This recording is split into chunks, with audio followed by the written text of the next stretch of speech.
352-289-0666. You need pros. Trained professional moving experts to do the heavy lifting for you. That's why you call Two Men in a Truck. 352-289-0666. They care about your things as much as you do, and they do it fast and right. That's why you call Two Men in a Truck. 352-289-0666. Visit twomeninatruck.com and get moving. Two Men in a Truck.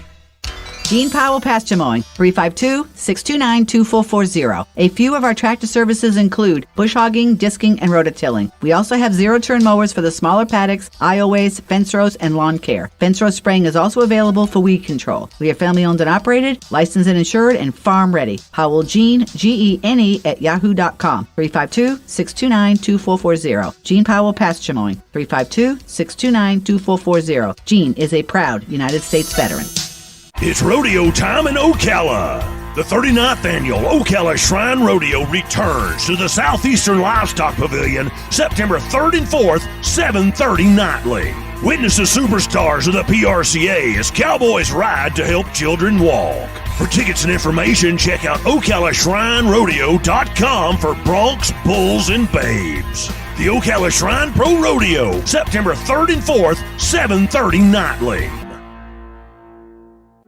You know what you want to do in retirement, but do you know how to get there? Tune in to Coasting into Retirement with Gary Marriage of Nature Coast Financial Advisors, Sunday mornings at 8 to get answers to your retirement planning questions. Plan today so you can do the things you've always dreamt about doing in retirement. Listen Sunday mornings at 8 to Coasting into Retirement with Gary Marriage of Nature Coast Financial Advisors. Our firm offers insurance services. Veterans Helping Veterans USA. Call 352-433-2320. We help veterans and their families with limited financial assistance, counseling, employment referrals, and a food and clothing bank. You can help in making a huge difference in the veterans' lives we serve by donating food, clothing, household items, or direct financial assistance. All donations are tax deductible. Veterans Helping Veterans USA. 352-433-2320. Thank you for your attention, and God bless America. Keep up with what's going on in the downtown area with Ocala Downtown Newspaper. Delivering thousands of newspapers to businesses in the downtown area, Ocala Downtown is there to keep you informed. They even have Tom's Picks, a free referral for people who are looking for a company to do work for them. Tom's Picks will refer the company that fits your needs, and all we ask in return is that you tell them where you heard about it. It's simple. For more info, just call Tom's Picks, 352-804-1223, and pick up your copy of the Downtown Ocala newspaper today. And now read Ocala Downtown Newspaper online. Now you've done it. Have you lost your mind? He's back. And you're listening again. A legend in his own mind. Don't believe me? Just ask him. Here's Tom Schmitz live on WOCA. The Source. Welcome back to Ocala Talk on a Friday morning, Friday the 13th, August 13th. Galen, is here with us, sponsored. He's brought to you by Penn Flooring. They're a full-service flooring company dedicated to finding the best solutions for your flooring needs. They have experience in both commercial and residential fields. Go see their showroom at 1201 Southwest 17th Street here in Ocala, or give them a call at 352-351-3420. Also, we'd like to thank Palm Garden Health and Rehabilitation Center. They're located at 2700 Southwest 34th Street. They offer skilled nursing, physical, occupational, and speech therapy. If you have any questions how they're handling the COVID-19 pandemic, give them a call. 352-854-6262. And, of course, the folks that Just Shipped, Susan Schmitz will be in here later this morning to talk about Just Shipped. They've flipped the script in shipping. You don't have to do anything but give them the item to be shipped. They'll package it for you. They'll put the postage on it. They'll stand in line. They'll do all the legwork, saving you not only money, but time, and time is money. So Just Shipped is the way to flip the script on the aggravation of shipping. JustShip.net for more info. Galen joins us again. Galen, you can tell it's football season already, even though the college game doesn't start for another 2 weeks. You can tell it's football season because, do you have a group of friends of yours that are maybe, more than two of you that are on a text thread together? Like I have a text thread where there's me and 7 of my buddies all on one text thread. And it's football season because I just got on one of the text threads. You know why it's great dating a girl that's a Georgia fan? She never expects a ring. That's a good line. And that came from the Tennessee fan in the group. Yeah. Well, they've won. They've won the same number, haven't they? Yeah, but Tennessee won it a lot fewer years ago than Georgia did. Georgia's was what? What is 80? 40 years ago? It was 80, 41 years ago? Georgia's a better program. I think you'll admit to that. Georgia right now is a better program. There's only one program in the SEC worth a flip, sir, and that's the University of Florida. Alabama. It's the University of Florida. Alabama? Florida. Okay, I mean, what do you want to argue? Although Alabama is ranked, Alabama has opened the season ranked number 1 or number 2 in the country in the preseason poll for the 11th year in a row. Of course. You know, and I thought that was a record that would never be touched because you remember Florida State had that, right? I mean, right. They were the most dominant team of the 90s and really even into the late 80s. And I thought that would never be touched, but Alabama right now is just incredible. And, we didn't talk about it much with the passing of Bobby Bowden. But it just goes to show you how important a coach is for any football program, but especially at the college level. Especially at the college level. There's not a player in the country that isn't going to at least listen to Nick Saban. Or Nick Saban's third assistant, right? Because all you say is, I'm from the University of Alabama. And Alabama only offers kids, they actually want to go to that school. So when somebody gets an offer from Alabama, that's a real offer. That means they're going to sign them. What's the better record, though? You know how many offers Ole Miss sent out this offseason? I saw it on some board. 18? Like over 150. Oh, over 150? Okay. 150. To get 18 kids or something Think like about that? Yeah. It may be up to Which is a better record? Which is a better record? They're two totally different records. But which one's better? The fact that for 11 years in a row, Alabama has entered the season either ranked number 1 or 2 in the country, or the fact that in the night from 1990 to 1999, Florida State, and Miami all finished in the top 10 every year. Consistency is just incredible. And all three of those teams are really, really down since those times. Right? Yes. And it's all because of the head coach. How many head coaches have been in place since then? Well, the University of Miami, though, the University of Miami kind of bucked that trend because they had like 2 or 3 coaches during that time period. I mean, Larry Coker got handed a championship team. Well, that's what I mean. They had a lot of it, and then they were all tied to Jimmy Johnson. All of them. Butch Davis. But if you look like Spurrier, Bowden, Jimmy Johnson, all coached in the state at the same time. All 3 of those are Hall of Famers, right? With one being the greatest coach to ever live any college sport. I think what Bobby's done is miraculous. I think it's better than what Wooden did, just because Wooden, there weren't that many teams. Wooden was beating 6. Wooden was playing in an NCAA championship that had 16 teams. Yeah, absolutely, and he had. He had the most dominant. He had the most dominant inside men with Lou Alcindor and Bill Walton. He had 2 of the 4 or 5 greatest college centers ever to play the game. Yeah, and so I'm not even saying this tongue in cheek. I think what Bobby did was just. And let's be clear. He took over basically a girls' school. They had never had any success whatsoever. Their only success in football was that Burt Reynolds had played running back. Sure.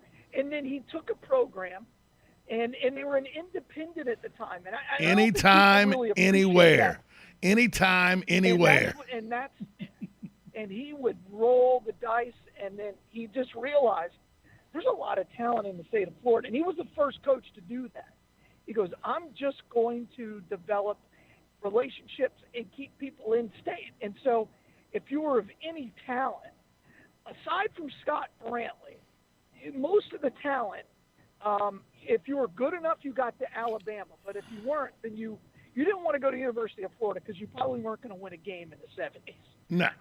Right? I mean, let's just be clear. You can love Charlie Pell. The guy cheated and still couldn't get a winning record. But Scott Armstrong's just so mad right now. That 84 team was the best team money could buy, though. I promise you that. Yeah, well, that's fair. And then Galen came in and turned it around, and he got fired. So, but again, you look at what Bobby did, and this may be blasphemous to you, but I don't think Spurrier could have done what he did with the University of Florida without Bobby.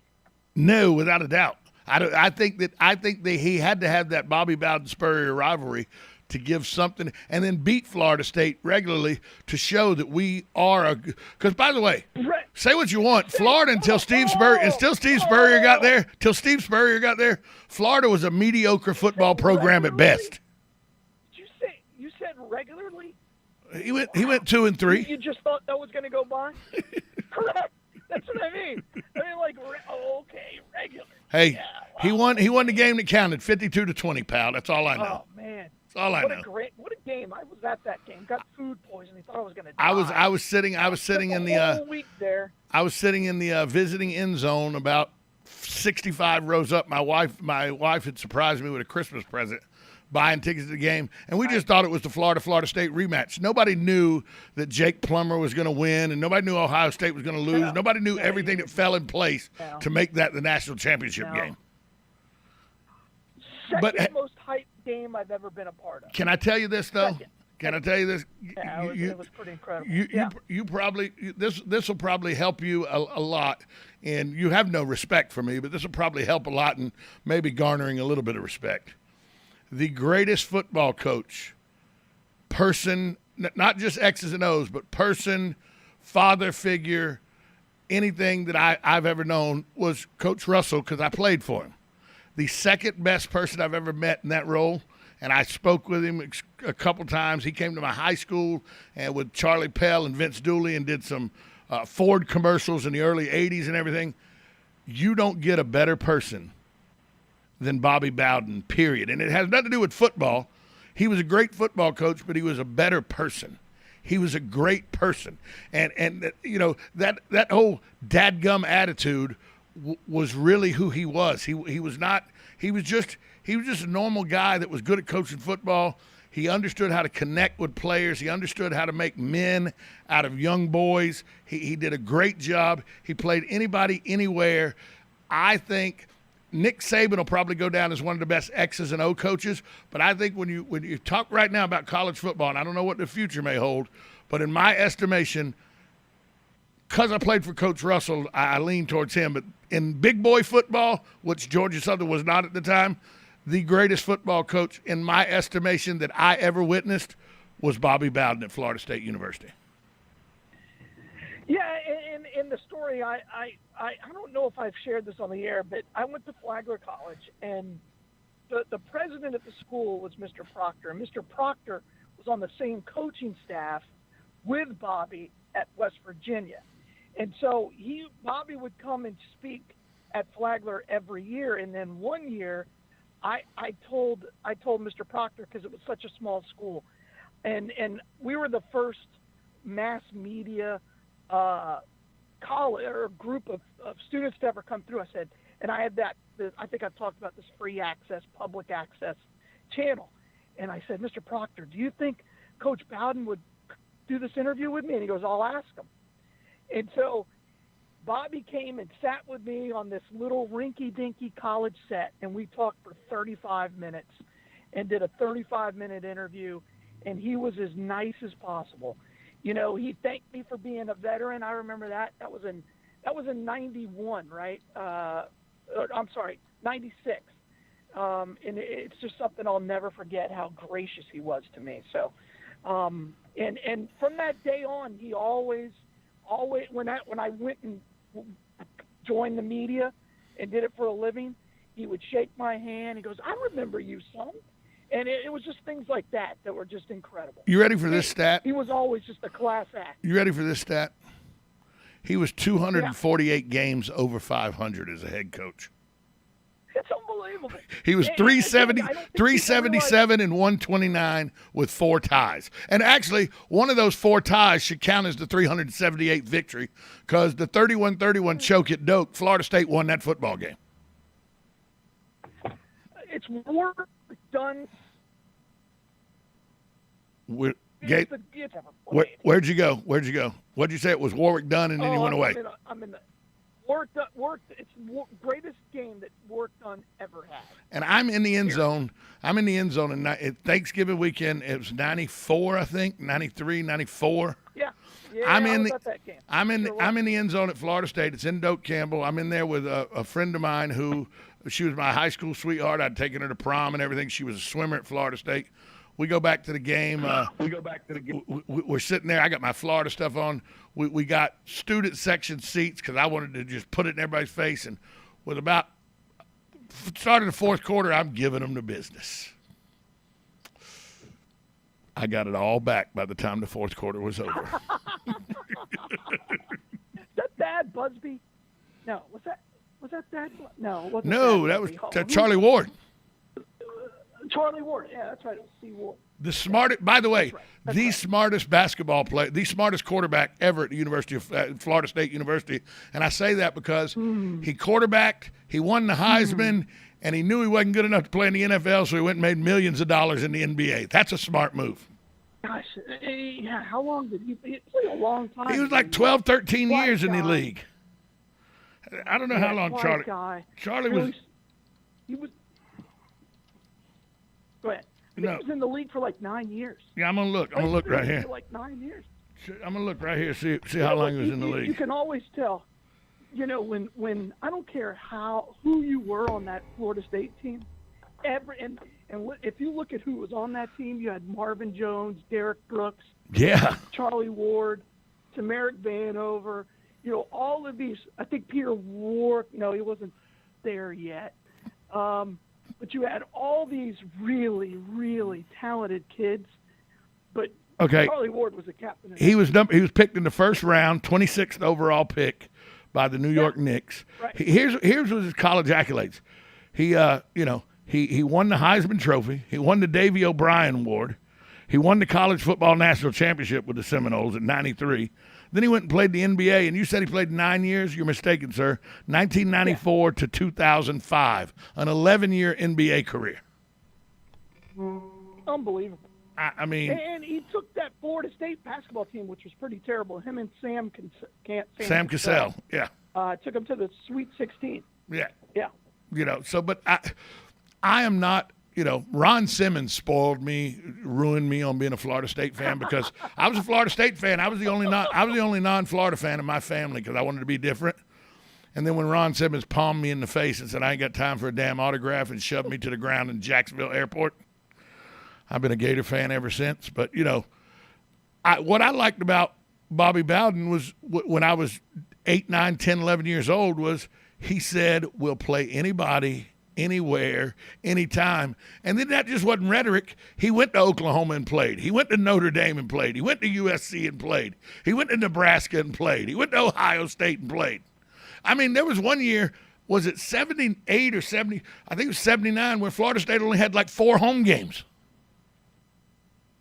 Yeah, and they weren't afraid. And again, if they had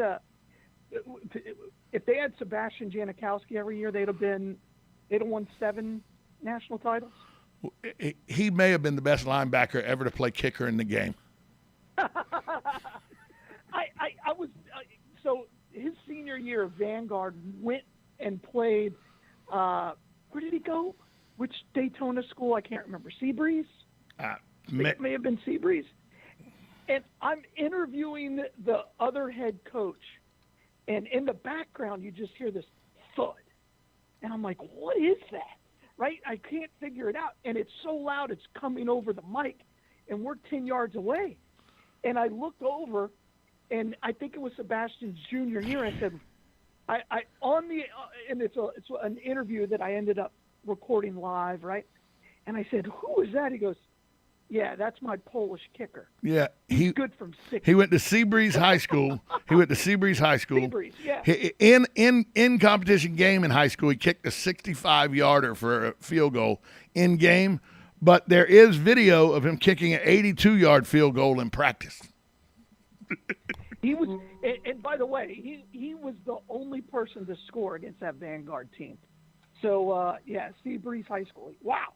It was just listening to him kick the ball was pretty incredible. I remember he said in an interview. He said in an interview one time. They go, so you're not a normal kicker. He goes, no. I got on a pair of pads. I got on a pair of helmet. I'm hitting somebody. Yeah, he never hit anybody. No. He played in the league forever. And had a big leg forever. Yeah, forever. But yeah, and you know what team I think has the opportunity to be the modern day Florida State if they just do it right, and they've started on that way. I think Gus Malzahn being at the head of the UCF team. UCF got some national prominence when they went undefeated, although they weren't national champs because they didn't play the schedule and everything. But they got some prominence and everything.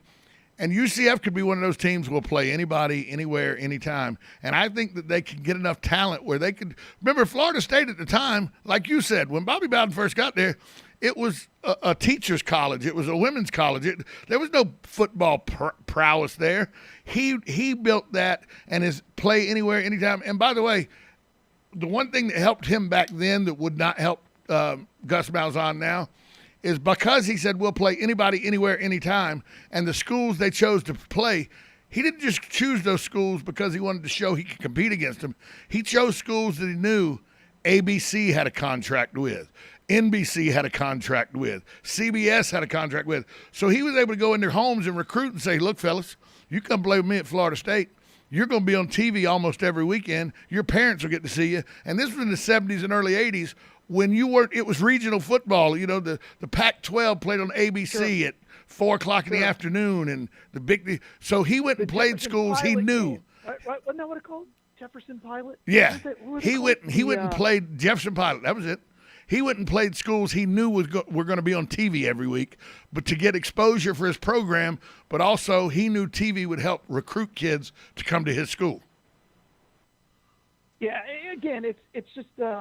He did it in a way, and he left a program where he could have won national titles and been comfortable for the rest of his life at West Virginia, and he chose Florida State, and it's a remarkable story, it truly is. Graduate of Samford University, not Stanford, Samford, Samford in Alabama. We talked about Samford a lot in my interview with him and how that shaped him and how. When we talked about his faith, again, it's 30. I probably have it somewhere. I should break that thing. You know what? Put it on YouTube. I will tell you this about Samford University, a very proud university, very storied football program at Samford University. I mean, we played Samford University. They were in our conference at all at 1AA. Samford was a very good football school, but it wasn't a big boy football school, but it was still a very good history and legacy of football at Samford University over in Alabama.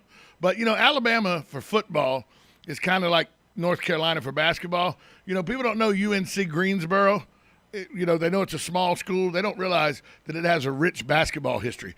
Davidson University, where Steph Curry went, people don't realize it's got a rich basketball history because it's in North Carolina. Every school in North Carolina has a rich basketball history. Just like every high school team in Indiana has some connection to basketball prowess.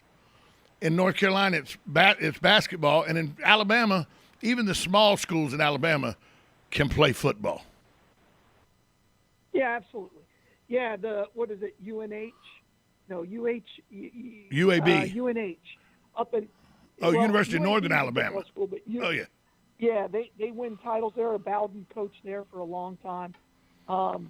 Yeah, hey, by the way, a graduate of Samford right here from Ocala, Drew Diddy. Really? I did not know Diddy went to Samford. Yeah. Wow. Yeah, he played baseball there. I did not know. Very good golfer too, by the way. Yeah, he's not bad. He's not bad. Not bad.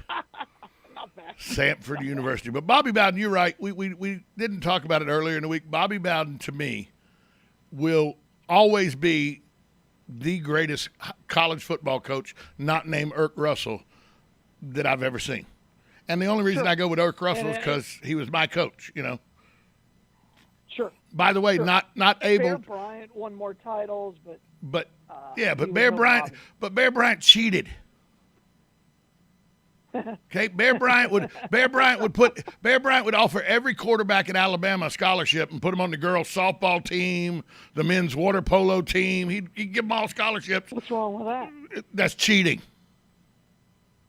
And wasn't two or three of Bear Bryant's national championship trophies, like the IGA Independent Grocers National Championship? I mean, wasn't a couple of them? I'm not gonna. Yeah, it's like the UPI versus the AP or whatever, You know. or some the Coaches Association of Alabama. And it was a different game back then. Yeah, the competition wasn't the same. Yeah, the SEC was terrible then. It's almost as bad as it is now. Back then. Well, So, it's in not the as bad as Southwestern the almost competitive conference, though. Now that's a bad conference. Well, I don't know. I forgot who won the national title last year. I don't It remember. wasn't a team from the SEC. I don't remember. When's the last time a team from the SEC won a title? You're breaking up. You're breaking up. Your phone's breaking up. Galen, are you there? Are you there? Your phone's breaking up. Oh, there you are. You're back now. You're back. Your level. Yeah. So. Yeah. Well, there you go. See, must be football season. That's right. You know, I have a friend of mine that he always talks about. He is from the state of New Jersey. He's a big fan of the State University of New Jersey, although the State University of New Jersey is such a fan of New Jersey they don't even carry the name New Jersey in the name. They're so embarrassed of the state. But Rutgers University, and he always says, "We'll play you. We'll beat you." And you know, every football season I get up and I go, "Hey, notice you didn't put Georgia Southern on the – oh, yeah, because we would beat you. That's why you didn't put Georgia Southern on the schedule." I don't even have to bring up big boy schools. I just say Georgia Southern, and he mumbles something under his breath and walks away. You know, Rutgers. Pretty good. Who was the only guy that won there? What is that where Shiano was from? Is that where he was from, I think? Yeah. Hey, Galen. And then he was so good, he lasted, half a season with the Bucs. Yeah. Hey, Galen, where's the Bloodmobile today? Got about 10 seconds. Bloodmobile today, we're at the Village, we're at the Walmart down in Summerfield. Come see us. We're also at the Winn-Dixie in Bellevue this weekend. So give blood. Galen, I'll talk to you next week. Bye, all. We'll be right back after this timeout on The Source. Broadcasting from the Ocala International